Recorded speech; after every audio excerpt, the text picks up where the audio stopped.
शाह महमूद कुरैशी ने नवाज शरीफ को सैलाब मुतासिरीन की अमली मदद करने का चैलेंज दे दिया। पीटीआई रहनुमाओं साबिक वजीर खारजा शाह महमूद कुरैशी ने कहा है कि नवाज शरीफ पाकिस्तान आकर सैलाब ज़दगान की अमली मदद करें। शाह महमूद कुरैशी ने मुस्लिम लीग नून के कायद मियां मोहम्मद नवाज शरीफ के बयान पर रद्द-ए-अमल देते हुए कहा कि नवाज शरीफ पाकिस्तान की आवाम के साथ मुखलिस हैं तो लंदन बैठकर बयानबाजी क्यों कर रहे हैं। उन्हें तो पाकिस्तान आकर सैलाब ज़दगान की अमली मदद करनी चाहिए।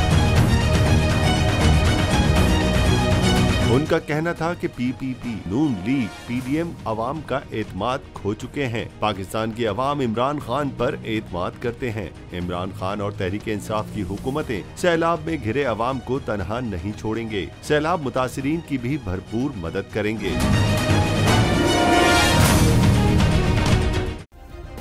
सब्सक्राइब करें और बेल दबाएं ताकि कोई खबर रह न जाए।